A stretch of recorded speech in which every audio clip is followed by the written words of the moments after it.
Good, man. How are you? My car may be towed by the time I get back. I just put my press stuff on the window and just said, see you later. I left at 6:45. Just got here.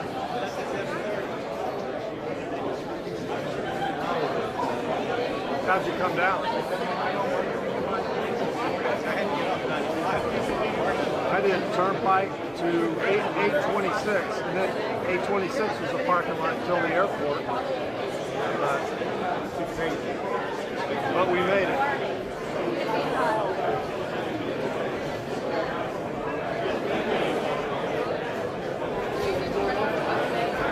Video still.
It's coming, right? Let's say tomorrow.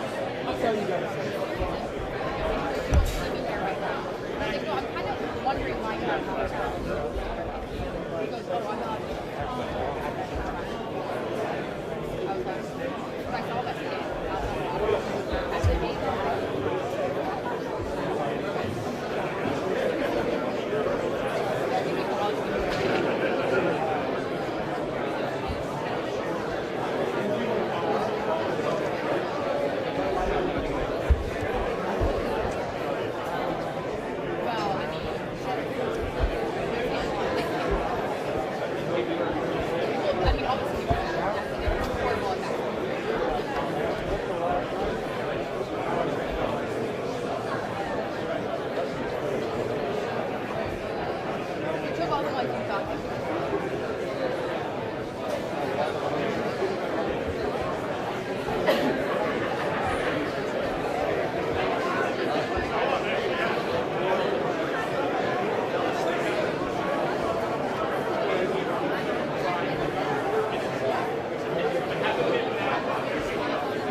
White plastic bag, white plastic.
Shappy.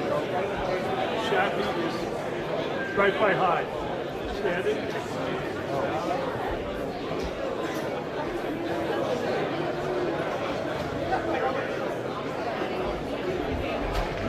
I was told no.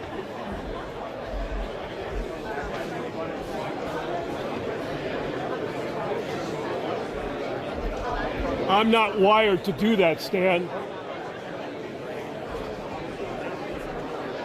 I'm not wired to do that.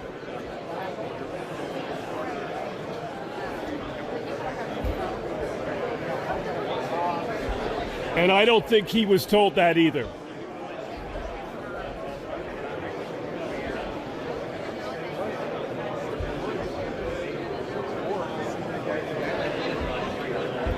I would like to, if you don't mind, yes.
Everybody's attention, please.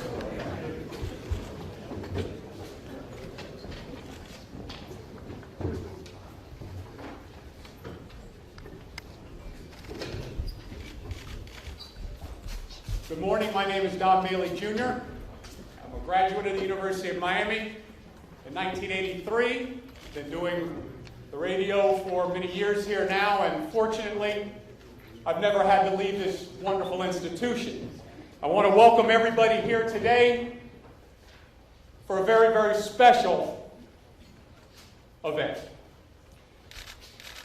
And when things happen that are special, there's always many people that are involved.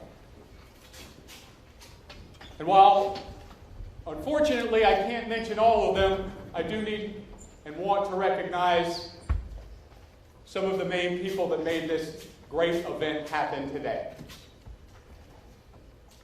As you know, or may not know, most of the people in this room have been associated with greatness at the University of Miami. And once you achieve greatness, it's even more difficult to maintain it. And you will see today that the University of Miami once again proved while they are one of the greatest universities in the United States of America. I want to thank President Frank for his involvement in this decision, Stuart Miller, and all of the Board of Trustees. I want to recognize our coaches that are here today and how much they meant to this university and the student athletes that they care for. I want to make sure that the selection committee in this process understands how much they were valued and how important their contributions were to this. And I truly want to thank Blake James, our athletic director for the University of Miami. And in sports, every sport looks for a difference maker. A difference maker can change the day, can change the game, and can change a year, and can change history. And Blake James, along with the people that I've mentioned, and a few people in this room that won't be mentioned, have found a difference maker for the University of Miami.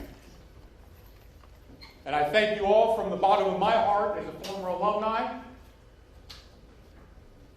and a former student athlete and someone who cares deeply about this university.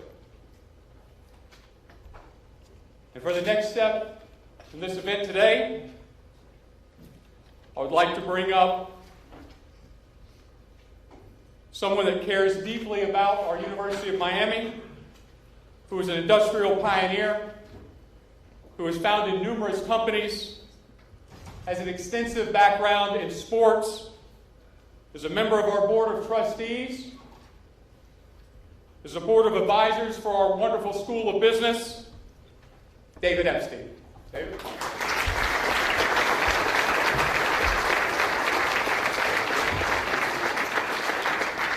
Thank you, Don. Good morning, everyone. It's a great day today. It's great to be on campus here at the University of Miami today. And I think everybody would clearly acknowledge that there truly is something special happening here at the university. At the U, we're transforming lives. We're offering a world-class education to our brilliant and talented students. Our faculty are the best and the brightest in their areas. Our researchers are conducting groundbreaking studies in our labs. We have surrounded ourselves with world-class leaders both in different fields and on different fields. In April, we announced that Dr. Julio Frank would become the next leader of the university. Just last week, we announced the hiring of Dr. Stephen M. Altshuler as CEO of UHealth, the University of Miami Health System, and Senior Vice President of Health Affairs. And today, we're here to announce the next leader of our Miami Hurricanes football program. I'd like to thank our Search Advisory Committee members, Board of Trustee members who are here today, Hillary Bass and Steve Science, our Deputy Director of Athletics, Jennifer Strawley, and importantly, former Hurricane players Jonathan Vilma and Vinny Testaverde, who were here, who were an extraordinary part of this process. Your dedication, everybody's dedication, brought this decision together and brought it together quickly, and we couldn't be more thankful for your contributions. Also want to thank our search firm, Korn Ferry, who was instrumental in streamlining our process and bringing us to this exciting hire. We are all excited to welcome Mark Richt home. The Miami Hurricanes football program is a storied one, and Coach Richt knows just how much that history means to our institution. He experienced here as a player from 1978 to 1982. Coach Richt is a true leader. His success on the field is the result of his dedication and his work ethic, and his commitment to the young men that he has brought along over his entire coaching career. We look forward to witnessing many years of success here at the University of Miami. The future of this university and of the Miami Hurricanes football program is a bright one. I'm thrilled to be along for the ride. And now, if you will join me in introducing our president, Dr. Julio Frank. Thank you.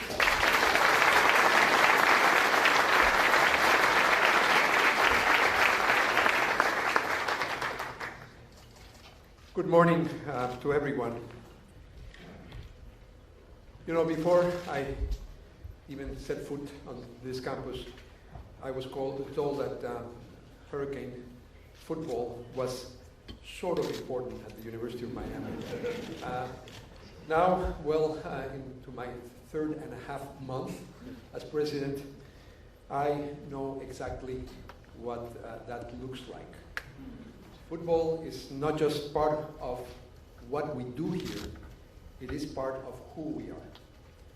Of course, we are first and foremost a university, and that is why, looking for our new head football coach, we follow the exact same rigorous process that we follow for any recruitment. In fact, knowing the enormous importance and the strong interest that there would be in this particular recruitment, we were extremely thorough in our efforts. So I want, first of all, to thank the members of the Board of Trustees, and particularly Chairman Stuart Miller, who have provided guidance through this entire process. And I want to thank David Epstein and the search committee members for really their leadership and their commitment to the integrity of the process, and to the fact that they really committed time and talent to conducting a very thoughtful, very deliberate search. So I'm delighted to share that I have accepted the committee's recommendation, and that we have found who we consider the best coach to lead our Hurricanes football program, Coach Mark Richt.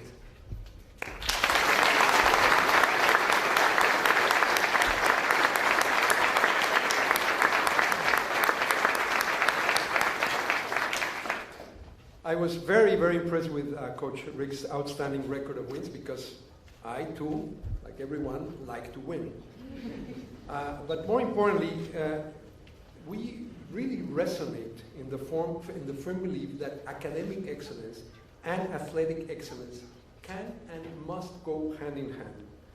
I've just had a fantastic conversation with him, and it's clear to me that he and we both share this absolute conviction that at the University of Miami, student-athlete success is measured both on and off the field. I am certain that under Coach Richt, the University of Miami will have a winning football program, which, as I said, is important to me. And equally important to me is that we will have an exemplary football program. I am convinced that we have found in Mark a leader who knows how to win and who is committed to setting an example for his players and actually for all of us in the Miami community. Because, you know, the best coaches are also teachers, and we were talking about that. And I am delighted that we have brought back a distinguished alum who I'm now persuaded is not just a coach, he's an educator, he's a mentor, and of course, he is a true Hurricane. Welcome home, Coach Richt. We look forward to cheering for you, to celebrating for you, and certainly to learning from you. Thank you all for being here today. And I'd like now to welcome our Director of Athletics, Blake James, who's done an outstanding job.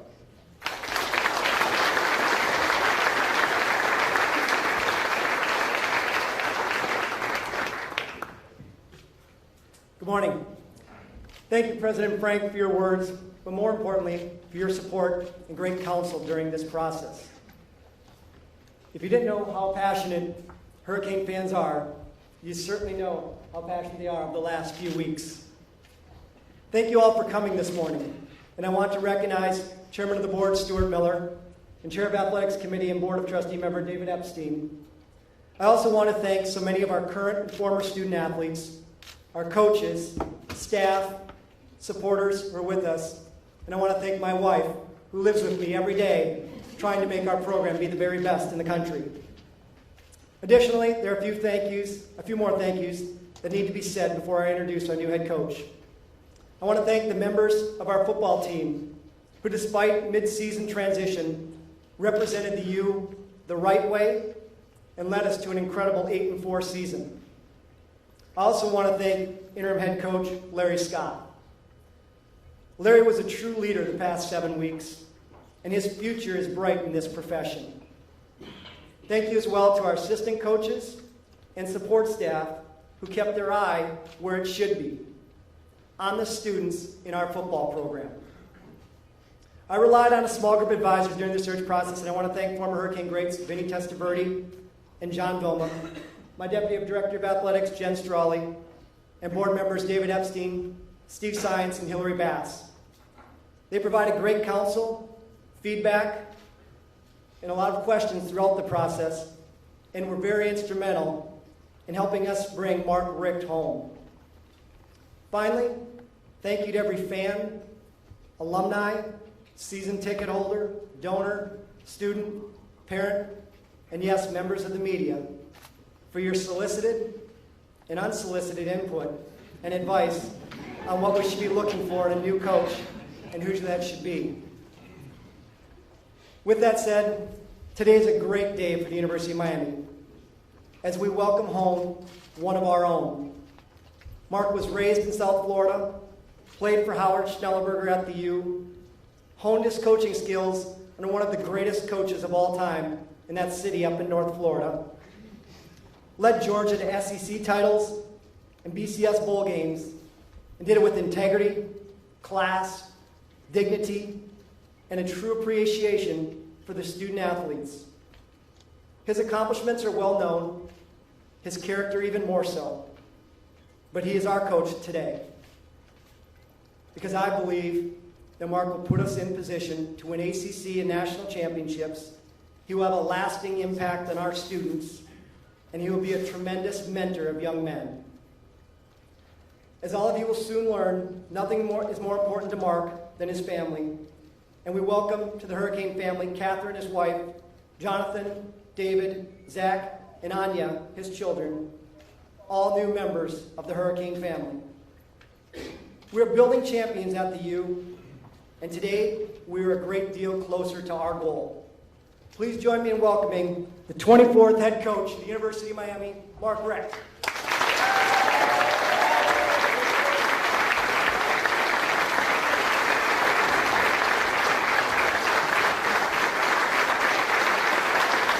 Thank you. Thank you very much. I'm shocked the media didn't stand up. I'm hurt. At least I know who you are now. I'm just kidding. Talking about my family. Catherine, my wife, would love to be here, but she's not able to come because she's a nursing student back home, or not where used to be home. And she's got an exam today. As we speak, it started at 10 o'clock. She has an exam on Monday, but she's really looking forward to getting here and starting to look for a home and all those things. But I'm very, very excited. First, I would like to thank Dr. Frank. I really appreciate the opportunity to be here. And Blake, thank you so much. Stuart and David and the rest of the board, so thankful for you having the confidence in me to allow me to be here. And I also want to thank all the lettermen that are here today, and really looking forward to spending time with the lettermen and get a chance to get everybody together and have a good time. But I'm just very excited to be home. This is home, and just very thankful. I understand the proud traditions at the University of Miami, academically, athletically, football in particular. I know what it's about. I came close to being on a national championship team. Left in '82, and that '83 season obviously was the one. It was Don Bailey that made it happen, quite frankly. But I know some of the guys that I came through with. We feel like we were at least a part of building the program to the point where it was able to win that national championship in 1983. And what an exciting game that was. But I do understand what's expected, and really, I don't want to make a lot of promises, other than I want to promise that we're going to get to work, and we're going to try to earn the right for victory. It's a process, and it does take a lot of work. It takes a lot of people doing things the right way. There'll be a lot of people that will have jobs to do that if they do it excellent and take care of their piece of the pie, so to speak, then we'll have the greatest chance of victory. I'm going to ask our players to take care of business academically. I want them to behave socially, and I want them to do their very best in every area of their life and represent this university in the right way, but also set themselves up for the future by growing into men that can become wonderful husbands and fathers and leaders in the communities that they choose to live in when it's all done. I do believe that football coaching at the collegiate level is more than coaching football. I think it's about educating young men. I think it's about preparing these young men for life, and when it's all said and done, when football's over. So there'll be programs implemented for that as well during their time here and post eligibility. I'm very interested in helping all the lettermen that when their playing days are over, that if they need help getting things going in their business life or whatever it may be, I want to be there to help them in that regard too. I don't want to say too much other than my wife and I can tell you this. This is our home. We love it, and this is where we're going to finish our coaching career, and I say ours because it's a team effort, no doubt. My goal is to finish my coaching career at the U, and I'm very excited about the possibility of that, and I'm very excited about being able to work with these young men and the future young men that will be a part of this program for years to come. So with that, I'll do this because I'm excited to do that.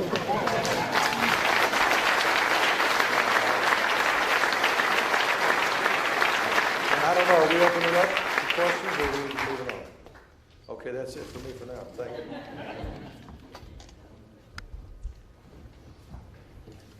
you. Jackie Menendez, who has helped put this event on today, told me a few minutes ago, she says, you know, we want you to introduce Mark to the media. And I said, well, as Joe Zagacki, my radio broadcast partner, can attest, I'm always prepared. She says, do this one with your heart. I says, okay, that should be easy enough. And that's what I'm going to do. Because my heart is going to tell you who is the coach of the University of Miami. And one question I'm always asked is, why do you love your University of Miami so much? You're the biggest homer we've ever seen. give you one reason today. One reason today is the University of Miami teaches you that dreams come true. We're raised thinking dreams can't come true. We're told what we can't do. But the University of Miami teaches us that dreams do come true. I look at Brett Romberg, who was in Canada, who had a dream of playing college football and maybe thought of playing in the National Football League. And at the University of Miami, that dream came true. And Casey Jones from Midland, Texas, traveled to Coral Gables with a dream that he wanted to come true. And it came true. And I look at Brad Kaya, who came from California to make a dream come true. And I look at my life. And my dream was to have a degree from college, to be the first person in my family's history with a diploma. And with a lot of help, that dream came true. And I wanted to have a wife that I could be proud of. And I found her here. And that dream came true.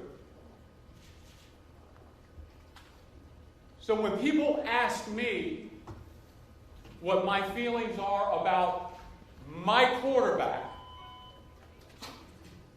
being the head coach at the University of Miami, it's a dream come true. So my friends, know this. This university will continue to make dreams come true. This university will take young men and young women, whether they're students or they're athletes, and groom them to be the absolute best that they can be. And we will continue to put people out into the world that change the world.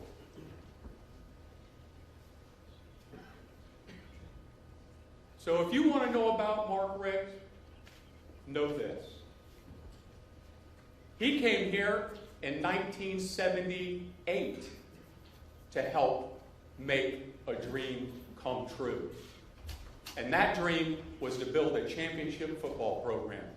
And it came true in 83, in 87, in 89, in 91, in 2001.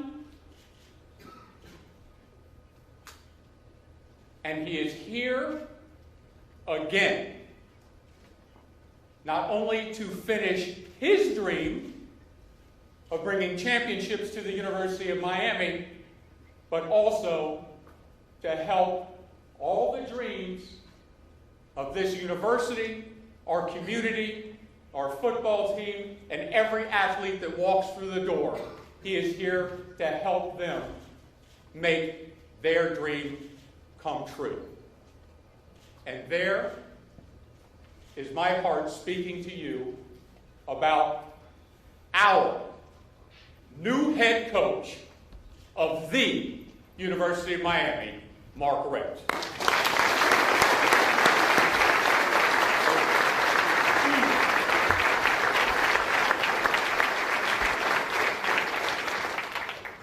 Coach Richt, we are going to have you stand here. We're going to have two people in the audience with microphones. I was asked, the press, to give your name and your affiliation, so Coach Richt knows who you are. We've got this scheduled for quite a few minutes here, so get your questions lined up, and Coach, I'll welcome you back up. Okay? All right, thank you, Don. Don was talking about the dream of finding a wife, and he found Priscilla, but that was more of a miracle than a dream. I can tell you that for a fact. And if you want to know the dirt on this guy, he's got some dirt on me. So, but anyway, I'll open it up to whoever wants to ask a question.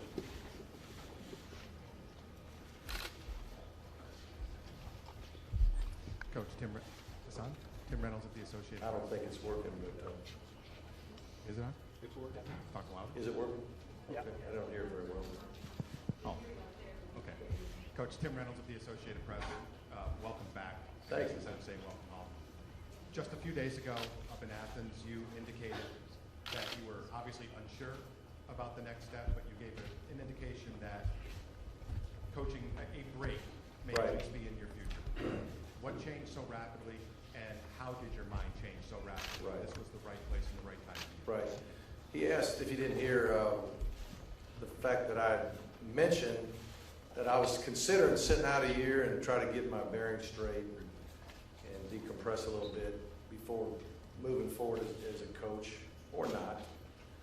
And then why did it change so rapidly? Well, two things happened, quite frankly. One was just the outpouring of former players that were wishing me well, that were thanking me for being an influence in their life, a positive influence. I mean, just incredible text messages, phone calls. I mean, even guys that I dismissed from the team, just thanking me for loving them enough to discipline them and help them change the course, a bad course that they were going on. A lot of that was big. Just to know that you, in this position, you have an opportunity to affect lives in a very positive way, and that's a big part of why I coach. And so that got me. And then the other thing happened was the University of Miami, and the fact that it's my home, it's my alma mater, and it's a team that when you coach, you want to go to a place that you got a chance to do big things. And by virtue of the fact that it's been done here before, that's a good indicator. By virtue of the fact that it has one of the most fertile recruiting areas in the United States of America, that's another factor. By the fact that the high school coaches in this state, and in particular down in the South here, in the Miami area and nearby areas, are some of the greatest high school coaches in the country. And so you're going to have a chance, if you do it right, to bring in tremendous talent, and not only tremendously talented guys, but guys that are really fine people. And so those are the things that and I knew this job wouldn't be open next year. So I was like, I better do it. Anybody else? Coach Mike Cunha from CBS 4. Can you kind of walk us through the timeline of events of Blake reaching out to you, or did you reach out to him? Right. Just the process of it. I believe at the time that Coach Golden was let go, relatively soon after that, there was some contact, and to gauge interest. But I have never had interest in anybody but the university that I was at, which was the University of Georgia, and it was because I made a commitment to Georgia. When I took the job, I said the same thing I said right here. My goal is to retire at this university. I do not want to walk into a team meeting room and say, hey, fellas, I really appreciate you helping me get to where I really want to be. It's not going to happen. So I'm going to be at the University of Georgia. Excuse me. I was trying to say that. I would never say that today, but 15 years is a long habit. But my goal and my wife's goal is to be at the University of Miami until I retire, or until they throw me out the door, one of the two. And I want to be committed to the young men that I recruit. I don't want to tell them one thing and then be gone a month later. It was hurtful enough as it was with the class I was recruiting at Georgia, even though it wasn't my choice. But so anyway, the plan is to make this home, and it already is home. My wife and I, we love Miami. We're excited. We're excited about doing excellent things, doing great things, but we want to also do it in such a way that everybody will be proud of it. And we also can't wait to get to know the players and try to find ways to bless them. And not only the current players, but former players. My former letterman. I just think that we have an obligation to network, to help, to bless them any way we can. So looking forward to that. But I guess I didn't do the timeline very good. Spoke to me, I said no. I forgot the question. I said no, I'm not interested, because that's what I say. And then when after the mutual agreement,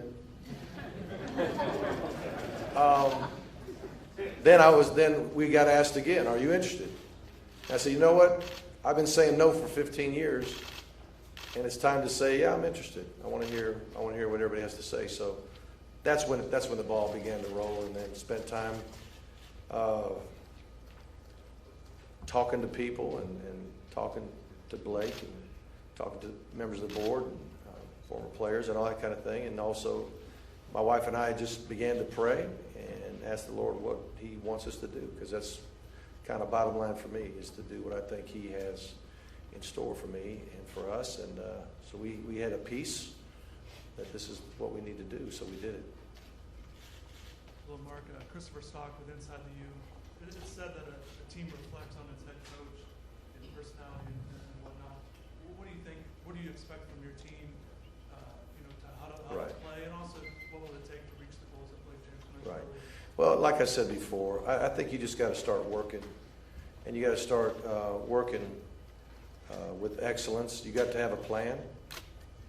I've been blessed to be a part of a couple tremendously fine universities that were highly successful, and being around a lot of men that have been at a lot of universities around the country that have had tremendous success. So I'm better prepared to be head coach today than I was 15 years ago. I'm better prepared to know what I think is important and what needs to be done in a lot of areas, not just football, but there's so many other factors that make a program great. The recruiting, the academics, the athletic training, the nutrition, everybody in the athletic family, all sports. I mean, there's just so many things that need to come together, and obviously, the fan base. There's just a lot of factors that go into having a chance, because it's highly, highly competitive. And so I'm convinced through the board and through the president and through our athletic director that Miami is committed, is continue to be committed to excellence, and I have all the faith and confidence that we'll be given what we need to get it done, the proper tools to get it done. But it just doesn't happen because you want it to happen.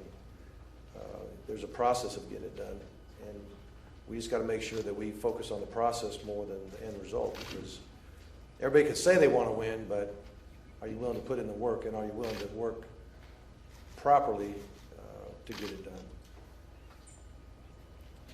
Coach, my name is Susan Miller-Degnan of the Miami Herald. Hi, Susan. When was the last, before this process began, when was the last time you were at the University of Miami on campus? And your reaction when you came here to how things have changed? I've not been here for a long time. The biggest reason is I became a Seminole. Okay? And when you're a Seminole, you're really not welcome around here, and I understand that. So for those first 15 years that I coached, I was 1 year at East Carolina in the middle of all that, but it wasn't like I'd be a great guy to have at a Letterman's event, being a coach at Florida State. And also, it'd be hard just to talk freely about anything if you got the enemy right there within your mist, and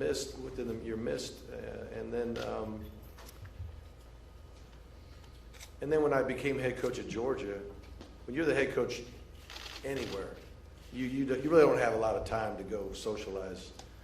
And so I just never really got the opportunity. I guess I was in the habit of not coming back to Letterman's events, and then I just didn't do it. At times I thought about it, but there was always something going on that just didn't allow me to do it. So I've not been here a long time. And I've only seen a little bit so far, but what I've seen is really beautiful. And I didn't know if the landscaping just got phenomenal, or I just never noticed it back when I was 18 years old, but it's like, it's a beautiful place. and there'll be a lot to sell when it comes to recruiting. I'm Mark Richt, Hey, Gary. Sport.com. Everybody wants to know what's going on with the coaching staff. Right. That's the question of the hour. Sure. What do you have in mind right now for Right. the coaching staff? Who are you going to keep? Right. Who Right. are you going to bring to the door? Yeah, that's a huge question. Hiring a staff is probably the greatest and most important decision that I'll make, because these men will be in charge of our players. The job is too big for one man. I cannot connect with every guy. I will try to connect with every guy, but I'm only one person, only one personality. So you need a lot of coaches. You need a lot of different personalities. You need diversity in that area, in style and in personality, so to speak. Though you need a united staff as far as the mission and how we're going to go about our business, but you need different kind of people, and you need more than just one man to do it. So hiring a staff is huge, and I'm going to be deliberate. I'm going to take my time. I'm going to be careful that I do the right thing. And so what I've told the staff at Georgia, and what I would tell the staff here, is that my goal is to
try to steal the board and all that, but I mean, obviously there's a lot of great players, and it's public knowledge these guys are great players.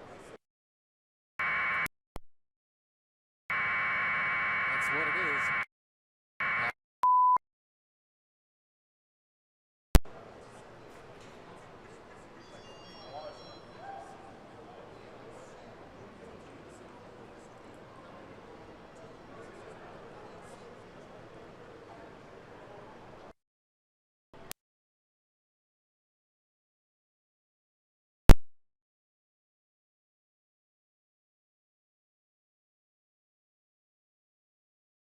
No, it wasn't about that at all. Talking about why I coached again? Why you No, made the no. decision to keep on coaching? No, I just mentioned why I'm keeping. I mean, I love strategy, and I love competition, and I love winning.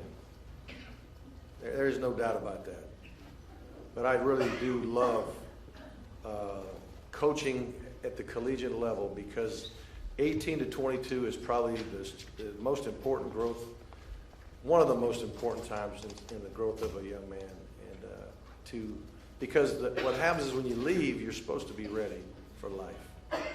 And so the goal is to get them ready for life, regardless of whether they're playing in the league or not playing in the league. And just because you go to the league doesn't mean you're ready for life.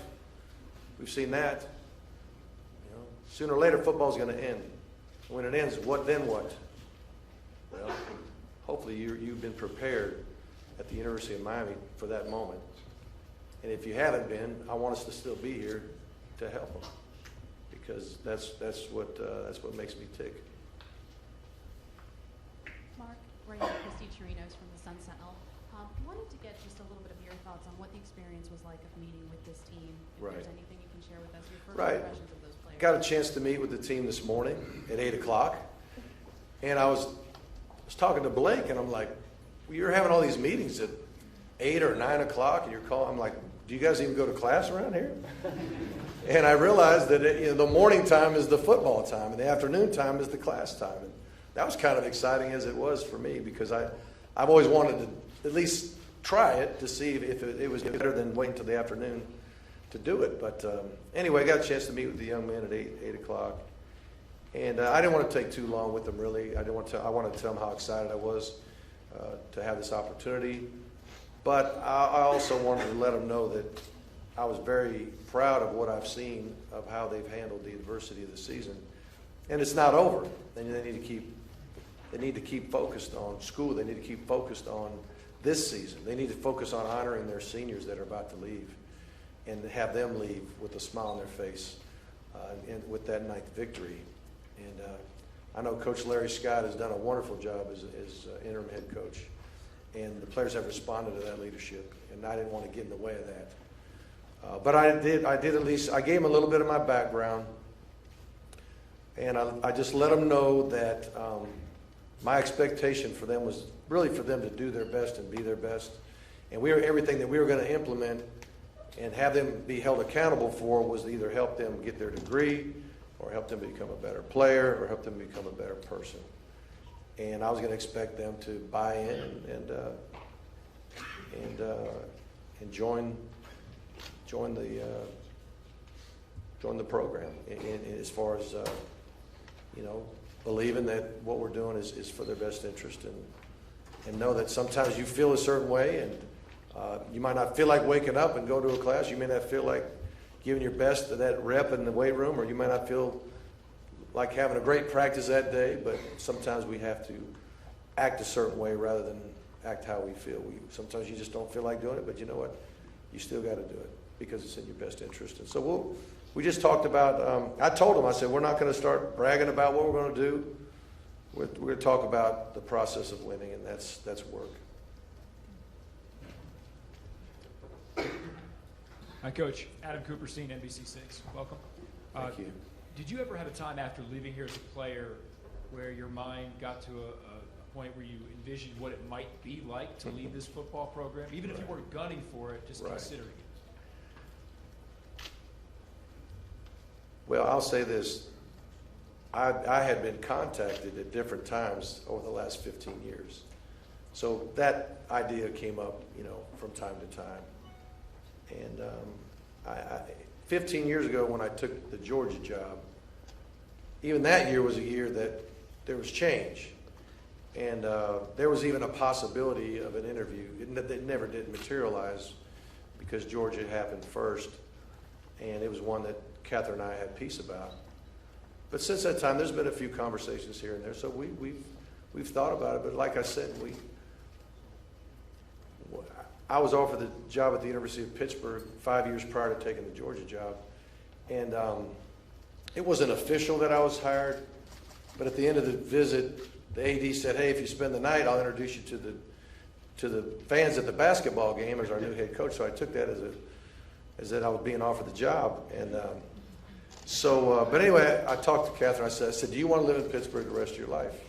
And I have nothing against Pittsburgh. I actually love Pittsburgh. Clem Barbarino's from there, and I visited that. And I love the Iron City. But I said, is this where you want to live for good? She said, why do you ask? I said, because I don't want to take a job knowing I'm looking for another job. I could see assistant coaches moving, but when you're the head coach, everything kind of rises and falls on you. And so many people are counting on you. And what I didn't want to do is go to Pittsburgh or anywhere else, and then 3 years down the road say, hey, I got a better job, I got a better opportunity, I'll see y'all later. Thanks for helping me get where I want to be. If we were going to go become head coach, I wanted to be at a place that I felt like I could finish my career. And that's what we felt like about Georgia at the time. That's exactly how we feel about the university today, University of Miami. Coach over here, the Beast, Brian London from AM 790, The Ticket. You talked about recruiting here in South Florida where it's fertile recruiting ground. Right. Talk about the importance of keeping those kids home, and what's your message to the high school coaches out there in South Florida about your plan here? Right. Well, we absolutely want to recruit Miami. We want to recruit this state. We want to recruit this local area. There's no question about it. The problem is there's too many for one school to have.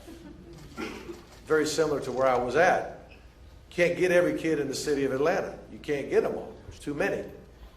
Same thing in Miami. You can't get them all. There's 150 of them probably in this city alone that are major Division I players. So we have to find the ones that fit our program the best. And sometimes it's timing. Sometimes, this year we don't really need a lot of this or a lot of that as much as we might another year. And so I just want to let everybody to know that we are absolutely committed to recruiting Miami and nearby for sure, because we know how great the players are and how great the coaching is and what we're getting. But you have to do your due diligence and make sure you're on the right guys. But it's a process now. I mean, there's so many, as you know. I mean, I can't imagine having a camp here and all the local young men show up within 20 miles, 30 miles, 50 miles, and then try to sort it out. I mean, it'd just be a massive amount of unbelievable talent. So we'll have to get very organized and do our job. Two more questions. Let me ask you this too. When Don first started talking, he was like screaming. And I was like, Don, there's a microphone right here. That's why they make microphones. Guy was fired up. Anyway. He said, wait till the games. I forgot about that. So. Okay, two more. One at a time. Right up here. Yes. Michelle Kaufman from the Miami Herald. Can you talk, I have a two-part question. Can you try to explain what it felt like to put on that U lapel pin and to wear these colors again, what it really means to you? And also, if you could tell us how you've changed from Mark Richt, the football player at UM. What were you like then, and how have you changed? I'll try to remember both those questions. I'm better one at a time. But asked about what it felt like to put the lapel on and put the tie on and be Miami. It feels awesome. It feels great. I'm just really humbled and overwhelmed at the opportunity and that it's here.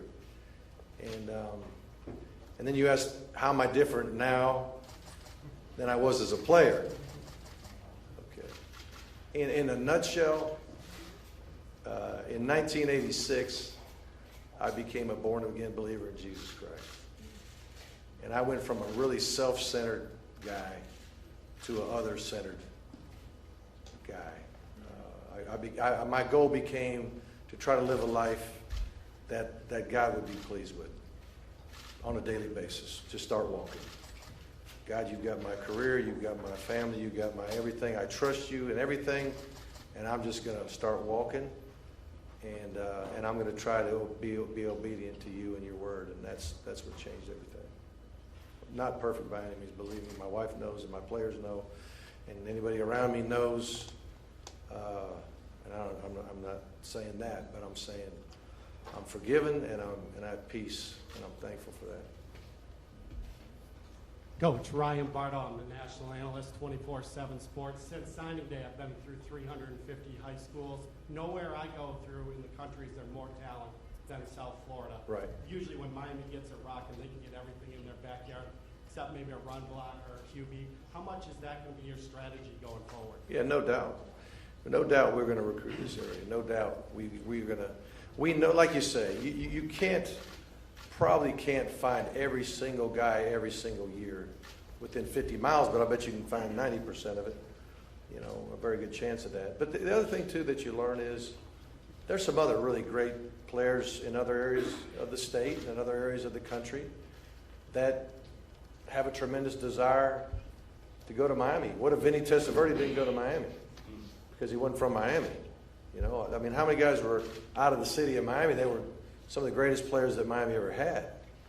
You know, so yes, we want the great players from this area without question. But you know, if there's another Vinny Testaverde or Jim Kelly or Bernie Kosar who wants to come, we're going to take them. You know, we're going to take them. So I guess that's it. All right, thank you.